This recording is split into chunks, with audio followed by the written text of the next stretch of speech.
El Mago, le magicien, œuvre vidéo de Charles Ecaz et Thomas Israël, projetée en diptyque dans la grotte et au musée de la préhistoire, constitue l'élément de langage commun à l'exposition.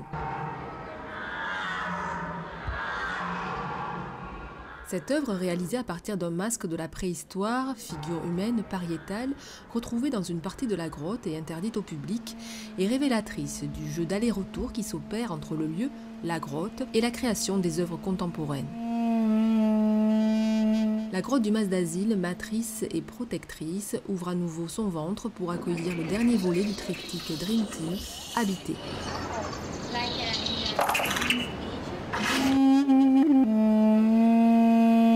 Habiter, le titre, il dit on joue sur les deux sens du terme habiter, c'est-à-dire habiter de manière concrète et physique, une maison, un espace, un pays, une planète, et puis le sens plus spirituel, plus métaphysique, être habité par quelque chose, une passion, un sujet, un amour, ou les esprits, être habité aussi par les esprits. Et c'est vrai que c'est une manière à la fois de renvoyer à la dimension première de la grotte et aux premiers occupants qui ont justement vécu ces deux dimensions et de manière croisée, sans aucun doute. Et puis aussi de poser la question de l'humanité aujourd'hui, c'est-à-dire que la grotte joue en fait comme une sorte de révélateur de ce que l'homme fait aujourd'hui à travers notamment son art d'aujourd'hui, son art contemporain et ses artistes.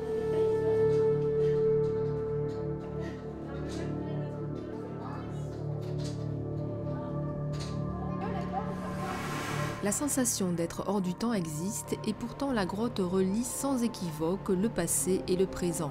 Les œuvres réalisées dans la grotte et par la grotte sont habitées du même paradoxe que porte le masque préhistorique, force, puissance et minimalisme.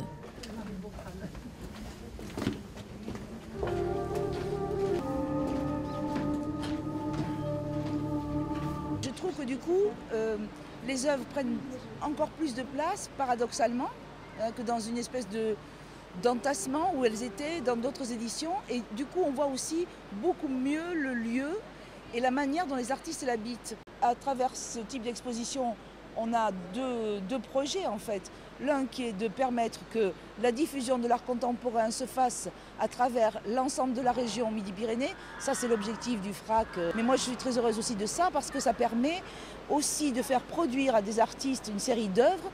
Et ces œuvres, ensuite, sont achetées par les abattoirs et elles entrent de plein pied dans les collections.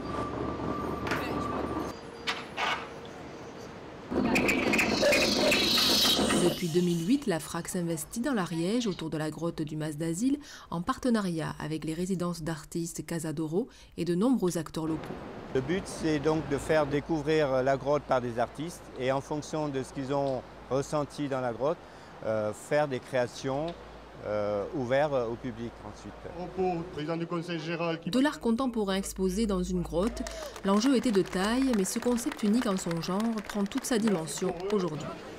Mais ça fait partie aussi de l'audace et ce pari, je crois qu'on le sentait bien. Déjà la première année, Dream Time numéro 1, il y a eu 40% d'augmentation de la fréquentation de la grotte. Donc déjà par rapport à la population, on pouvait expliquer que ce pari, il fallait bien le tenter et qu'il était en passe de réussir et que donc nous devions de le soutenir par la municipalité, mais aussi au Conseil général où je siège à la Commission culture qui nous aide énormément pour faire avancer ce projet-là. Un projet qui, depuis sa création, a le soutien de la région Midi-Pyrénées. L'expo qui est conçue avec le FRAC donc, et la Casa d'Oro, la région est tout naturellement partie prenante de ce projet. Mais comme elle est partie prenante de tous les projets portés par les centres d'art contemporain ici sur Midi-Pyrénées. Grâce à toi je suis, grâce à moi tu restes. Toutes les œuvres exposées dans la grotte sont liées à ces mots écrits par l'artiste Thomas Israël. Les artistes laissent à leur tour dans la grotte une trace de leur passage, comme pour témoigner d'une éternelle survivance.